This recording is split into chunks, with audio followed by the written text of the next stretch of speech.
If you want to participate, contact me at ordinarywomenpodcast@gmail.com. I'm sure you have great projects to brag about. You can also follow me and message me on Instagram at Ordinary Women Podcast, on Twitter at Ordinary Women PC, or on Facebook on the page Ordinary Women. Hi everyone, welcome to a new episode of Ordinary Women. I'm welcoming Natasha today. Hi, how are you? Hi, I'm really good and I'm so excited to be here. Oh my God. Me too. So excited to have you here today. Thank you for Yes, joining. of Can you course. start by giving us an introduction of yourself, please? Of course. So I'm Natasha. I am an Indian. I was born and raised in India. And then I moved to the US about 3 years back for my education. And now I'm working here. I live in Denver, Colorado. And usually the days here during this time suck so bad because it's super cold and super snowy, but this weekend we got a good sunny weekend, so I'm really looking forward to going on my rooftop and laying there like a sloth. Nice. And is there something unusual about you? I don't know if this is unusual, but this is something that I like to mention a lot, and often just because I don't know, people have a preconceived notion of me, just the way I look and all. So, I am a bisexual and a polyamorous cis woman. I'm someone who enjoys being a free spirit and with respect to like sexual things and romantic things. So I think that's something that I find very unusual about me.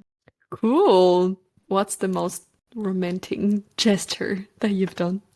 Honestly, not that much.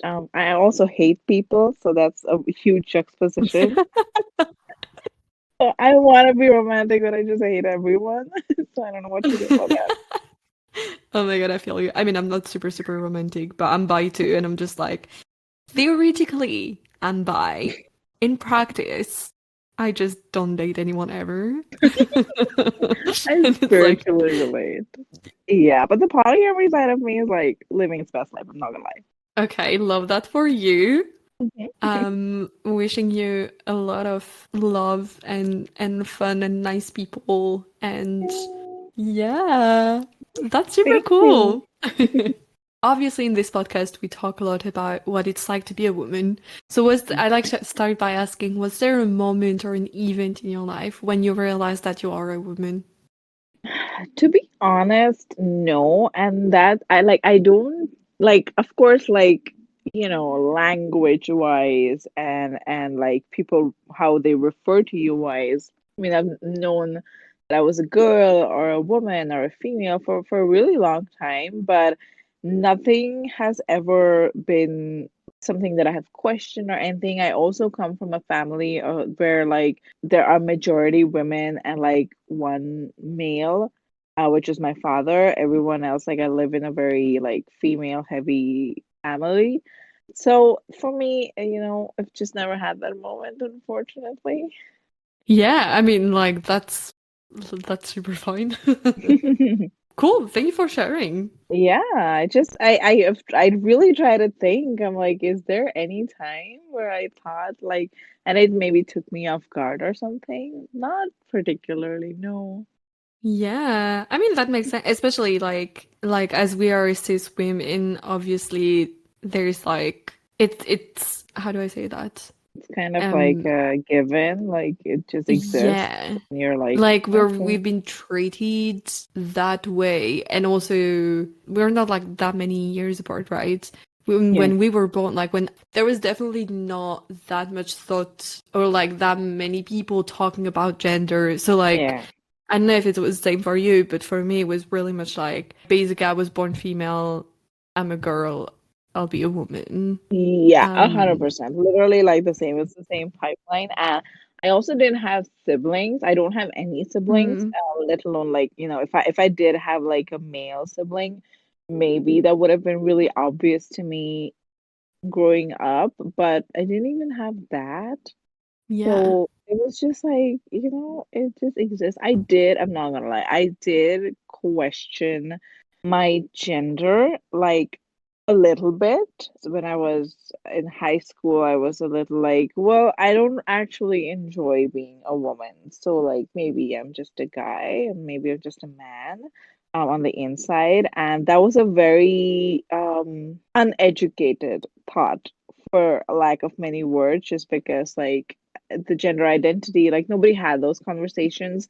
And I realized that I only felt like that because people were really mean to women, and I just didn't like that. And when Hmm. I started recognizing that that's the core reason why, I was like, I just hate everyone, and I just want women to succeed, and I'm going to do everything in my power to do that. And Yeah, I was that's very yeah. comfortable. Yeah, and then I was very comfortable being a woman when I realized that that's why I was questioning things.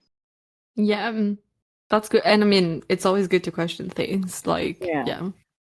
Yep, yep, yep. Cool. Thank you for sharing. Of And did course. you grow up with any women role models? Honestly, and like this is the most cliche answer you're probably ever gonna get, but my mother is a badass. She's always, and like look, like it the comparison is not from like women all over the world, but the comparison is to like other older women and mothers in the society that I grew up in that really focused on their daughters having the to be the ones who are doing the cooking and the cleaning and the serving the men in the house, and getting them off to marry someone rich and things like that. And my mother was absolutely not any of those things. She was like, you have to be financially independent. Your career comes first. Her career came first. And she used to work even after I was born. And I respect her beyond for all of those things and for all of these like small, small things that she's instilled in me, that now I can attribute all of my like financial independence and like all of my like ability to like be independent 100% on her. That's super cool. Yeah, that's so important. The amount of like, yeah, women who, I mean, because, yeah, society and stuff, but who get like trapped with Yeah, an awful person because they are not financially independent. Not that it's exactly. given to be financially independent, but yeah. Um, Yeah. And I yeah. mean, it was really great that I had a supportive dad with all of this. Also, like he also Hmm. thought exactly the same. So there was no like debate between my mom and my dad in that aspect, but my mom Nice. still had to do most of the, hard work to kind of overcome all the other things that women have to do the way society tells them to do. Like she had to like really fight for that. Hmm.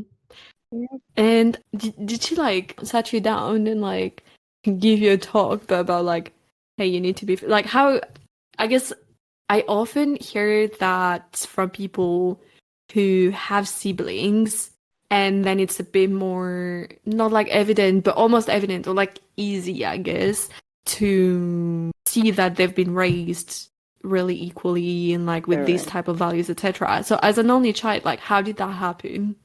It was honestly more about the kind of values that I was raised with. It wasn't like she sat me down and had these conversations. It is the fact that when I was in school, my after school hours were focused on doing my homework, actually studying, and getting better grades, whilst a lot of my female counterparts had to be like helping in the kitchen, and like the men and the boys. It's not even like a hardworking father who comes home tired. It's also boys and siblings the same age as other girls. They would just get to focus on their education while the girl in the house was like having to work in the kitchen and provide food and all for the males in the house. So I could so clearly kind of understand the differences and the differences in expectations that were on me. And I'm not saying that like it was amazing, because I did have a lot of academic pressure on me that maybe others did not. But personally, I would take that over the other world any day. So it was basically Mm. her being like, no, this is just how we do things. It wasn't like anything. It was like the most normalized thing in my house that this is how we do it. You have to get good grades, you have to get a job, you have to work really hard, and you have to be financially independent. And that's it. Nothing else. No other options. Nice. And I know that now you do. Yeah. They must be very proud. Yeah, my mom and my granny and my dad, like everyone's so proud. I also recently got a Oh. car. Oh my God, they're like so beyond happy. Like my granny is always like, "You have a car, like you have your own car. I'm so proud of you. You have no idea." I'm like, "Oh my God." Oh, that's so cute. I love that. Yeah. And do you currently have any women role model? Honestly, it's always my mom. Like Yeah. she's excelling in her career. If I have any like doubts about my career, I can go and ask her. It's potentially for a very long time going to be my mother. Oh, Yeah. that is so sweet. Yeah, I love that. Yeah. And do you think that the lack of representation of women in society had an impact on you? 100%. I think about it all the time. All of my waking moments are on how little we have representation, and I can just talk about it with respect to like growing up, the women that I saw in television, even though they're so, how do I explain this? Like in India, it's not that you wouldn't see women, it's just that you wouldn't see strong women. Hmm. That's the core issue that you have a lot of, it's a very we have a lot of gods who are women, so we I don't know how to explain it, but women exist everywhere for us. Unfortunately, there is this expectation of women to be pure, for women to be docile, for women to be like serving the men in the society. And those are the women that I see on the television. And my mother hates that. My mother is like, we're not fucking watching this. Shut it down immediately. So she hates it. And I just think that if I didn't have someone like my mother, I would very, very easily get carried away into having that kind of mindset of being like, oh, my only job is to like serve the men in my life. So every time that I have actively noticed that, I hate it. Like it just angers me so much that this is what we're teaching young women and young girls to look up to. Yeah, completely. Um, yeah, I guess that TV thing is like, I mean, I don't know, I've never heard of a country where it's not a problem. Yeah, Like women being treated as objects on TV. I mean, exactly. and everyday life, it is a representation of like the rest of society, but it's Exactly. Yeah. And very. it's just that if you showed that as like what a reality potentially could look like, it influences so many people to like Mm. be like that because it's such a mindless thinking of like, oh, well, I guess I want to be the same. So, Completely. yeah, I hate that. Yeah, same. And I hate as well, like, when people say, oh, but that's what sells. And like, I mean, I want to say, when did money become more important than people, but also capitalism? Yeah, But also like, exactly. says who? As Hmm. in, did we actually make a study out of it? Like, or The is it just thing like, is that I think that it's a really bad, vicious cycle that someone actively has to try to mm, get out of. It's just that, yes, if people inherently think, and I believe that a lot of people in society inherently think that women are inferior, even though they may not admit it. You show mm, things like that on TV, of course they're going to watch it, and then that will exist on TV. And then there will be more people who think like that. So it's unfortunately a really bad yeah, vicious cycle that like someone has to like put a stop in it. And unfortunately people don't have that kind of power, but someone like a production or like someone who is like monitoring the TV and all of that. Like they're the ones who have that kind of power, so it unfortunately has to come from them. Yeah. And they Mm, also obviously have no interest in doing that because then where does exactly. the money come from? Exactly. It's a sad world. It is. Oh well. Oh. But we're gonna talk about something hopefully more fun, or more Mm-hmm. at least with more positive things at some point. I would like to jump on kind of the like project life achievement experience. I love that. Of that, yeah. So what do you want to talk about? So I gave it a lot of thought, and the one thing that I see that I see like that isn't spoken about enough, and that is just like in podcasts and like in like TV and like stuff like that, but also like in my own personal life, is that people are a lot quicker to talk about the successes in their lives than they are of their failures. But it's such Mm. an important thing to talk about because when someone goes through those failures, they feel like they're really alone. And a huge example of that is the fact that I couldn't get a job out of graduation as quickly as most of my peers did. Okay, and I thought I was the only one. I thought I was the loser. I thought I was like obviously the incompetent one. And my mother and my dad came to me and they said, "Hey, like we both had a really hard time getting our first job.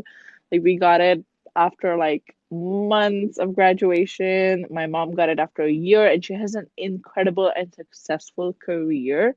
It's just that you wouldn't think that. You would think that everything must have gone right with them for them to be where they are. But unfortunately, that's not the case. And I really want to talk about like my own personal failures for anyone who is potentially going through the same thing, and they can potentially get some comfort knowing that, life does suck sometimes, unfortunately.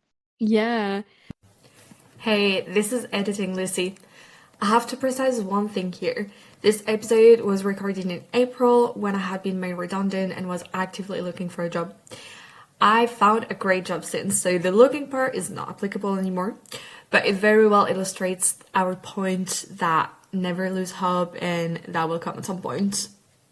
That comes at the best time for me because I'm looking for a job and I've had like so many rejections. So I think Oh, I'm really going to enjoy listening to this.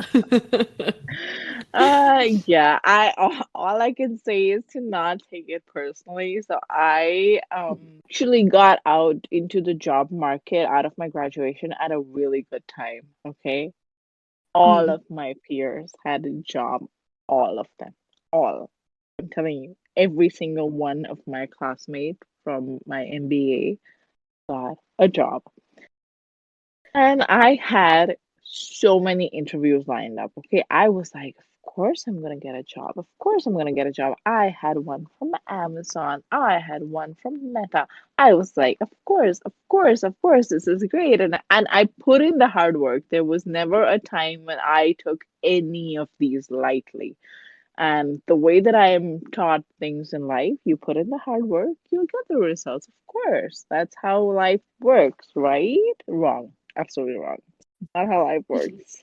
So I had like the first interview coming up. I was like, okay, okay, okay, I'm gonna put in so much hard work. I mean, I thought it went well, and then it didn't, and I got a rejection. I was like, okay, it's the first one. You got some things don't work out. Maybe it's for the best. You gotta pull your pants up and then start working again. And then the second interview came along. I was like, wow, this is also an amazing company. Love that. I did so many rounds of interviews, and like I don't know how it is in the UK, but in the US, job, like it isn't like that in India, but in US, like interviewing for job is like the most exhausting thing. There are 50 rounds. There are like 2,000 Mm. people you have to talk to. It is the most exhausting thing. I mean, what is it like in the UK? I'm really interested in knowing. Yeah, I mean, I haven't done that many to be honest. I wouldn't even go to the interview process. No, I'm joking. I did quite a few when I was first looking for a job. And I think it was mostly like 3 rounds. You'd have Mm. like one or like four maybe sometimes. The last job I had was four, but like for instance, yeah, you're just like meeting people. Yeah.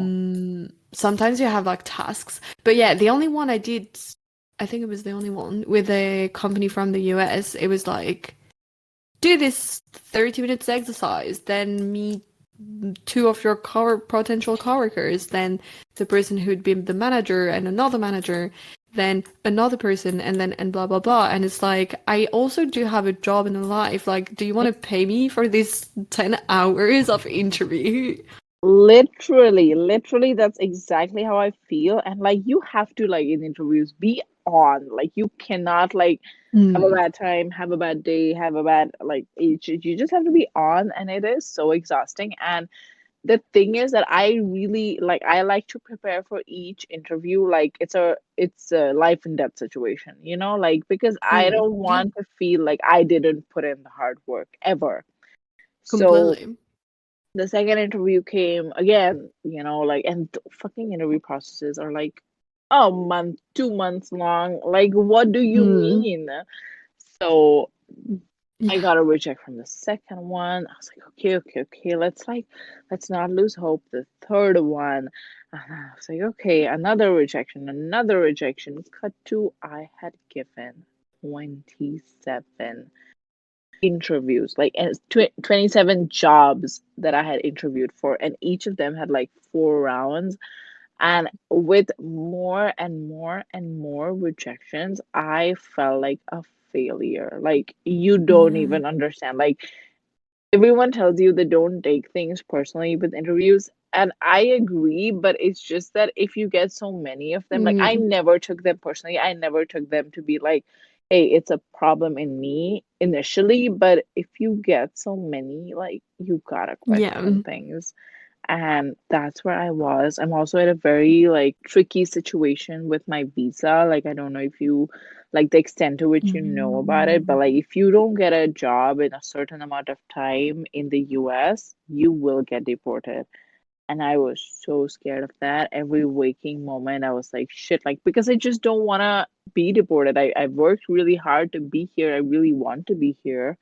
So just the thought of that even being a reality, and with every rejection, it came so much closer to being a reality that I was like, I'm losing hope. And there were many times where I had some, like, dark thoughts, and I'm not the kind of person to have them. I'm a really positive person. I'm usually the person who's like, okay, like, it didn't work out. I'm sure there's something better out there. I'm sure there's a reason why this didn't work out. No worries. I gotta work hard for something else.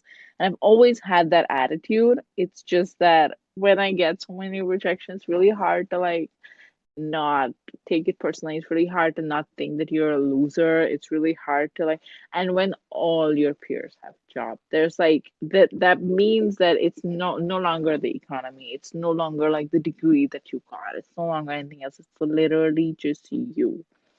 And I did not have that many people in my life telling me that, dude, it's normal. Dude, this happens. Like, I Mm. didn't have that at all, except from my parents. But I was like, well, you guys are old. That was a different time. Like, I gotta take you guys seriously. Leave me alone. Yeah. So, that is something that I wanna, like, job market is hard. Mm. Getting any job is hard, let alone like a dream job and a dream career. It all just sucks. And if someone is going through this and they're listening, like, I empathize. And unfortunately, there isn't anything that you can do. Not much is in your control except, like, having that positive attitude. Just keep on keeping on. Like, it's hard, but unfortunately, there's not that much else you can do. Yeah, like trying and yeah. 'Cause yeah, there's always also that thing of like I mean, as you just said, like, is it me? What am I doing wrong? Yeah, which is so bad. And also another part of that is how much help can you get and how much people around you know the system so that Exactly. they can help you. Yeah. And I mean, once again, we're always coming back to capitalism because I believe it is a great source of all of our problems. Um, I but must it's agree. true. I must agree to that. Yeah. And like, I mean, also like, I'm not just saying that out of the blue. Like, it's there've been tons of research about that, blah blah blah.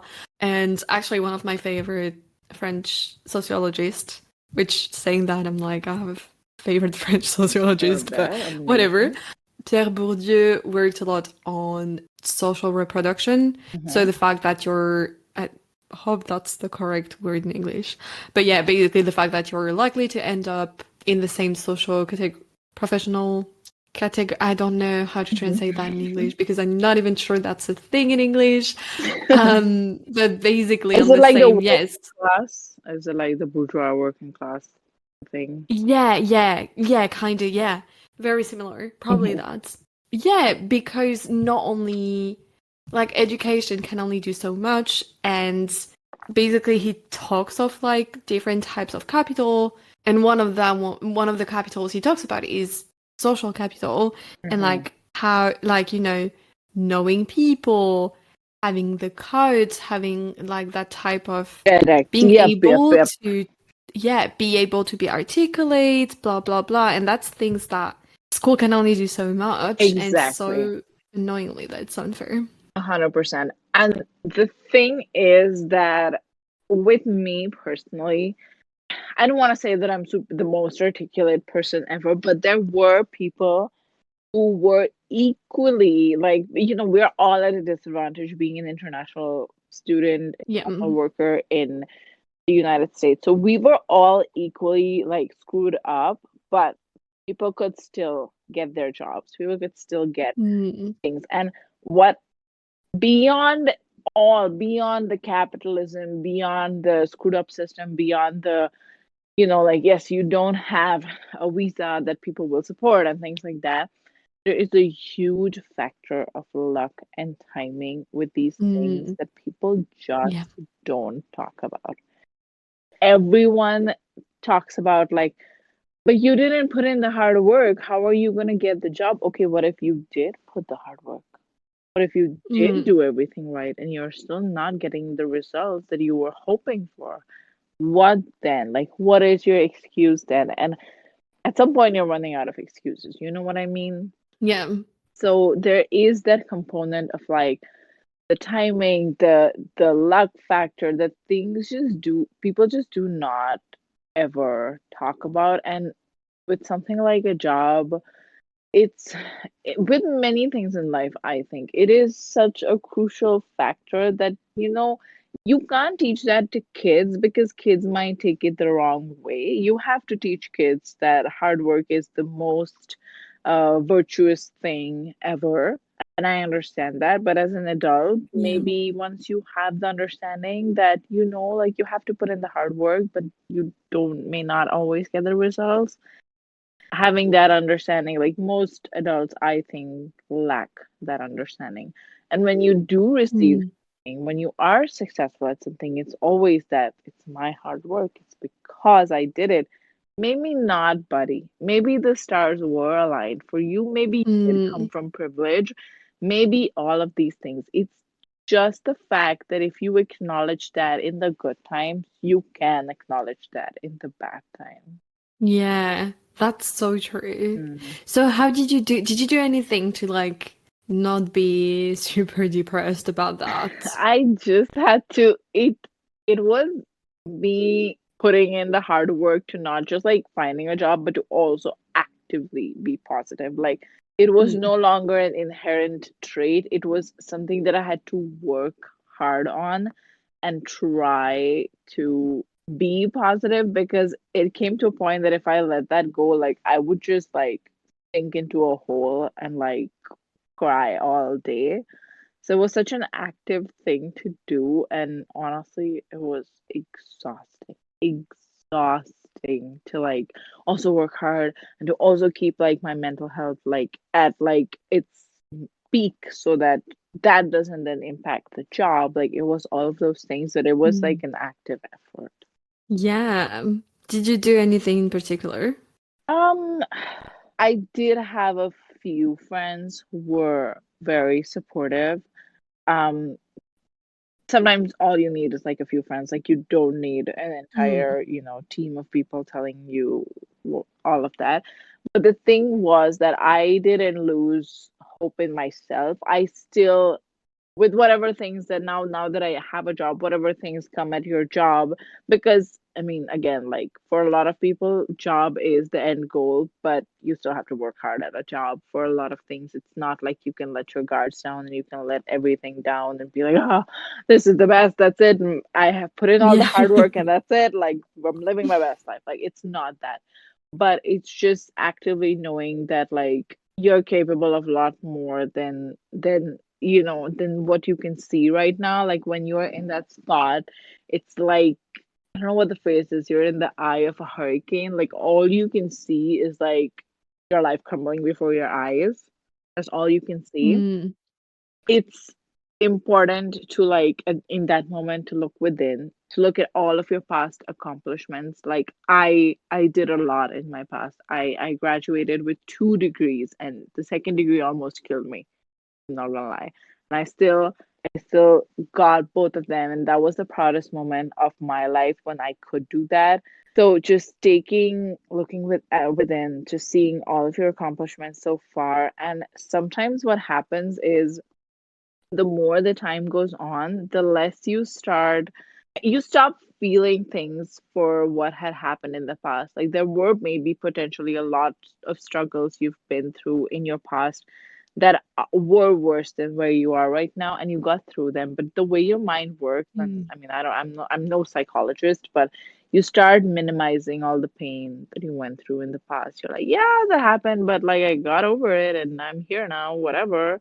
But it's important to look at those moments and be like, listen, look at how hard that was, and you got through it. You can get through this. Okay, you just have to try really hard and not give up. You didn't get through all of that to then, not think you're worth it at this moment. So just having that active, just thought and even having some gratitude that like you are here. Like there were a lot of things that I had to be thankful for, even in midst my life crumbling into pieces.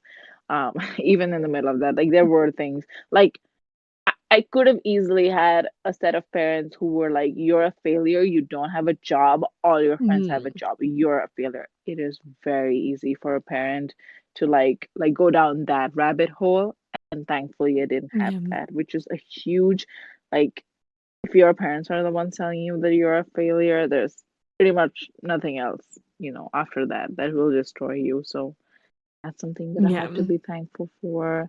I had a few friends that were, by my side. They were like actively like on the phone with me and they were like, okay, like tell me how I can help. Are you okay? And like all of these things. So there's just like you just have to actively, try to not crumble. Yeah. Yeah, no, for sure. Mhm. And then how did like what happened with the one you got? You know, Did you do anything differently I or didn't. That's the thing. I didn't. And the mm, funniest thing was like I was like so done with a lot of things that I really had to go meet my parents. Okay. I was like, and like what? It's like a 20-hour flight, okay, back home. I was like, I just need to come see you guys because if I don't see you guys and if I don't be in like my mm, home, I will be not okay.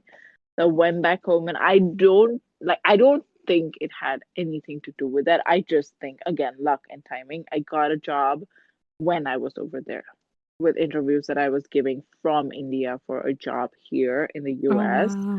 And I couldn't believe that I got it. I was like, wait, what? And I got it within 20 minutes after I finished the interview.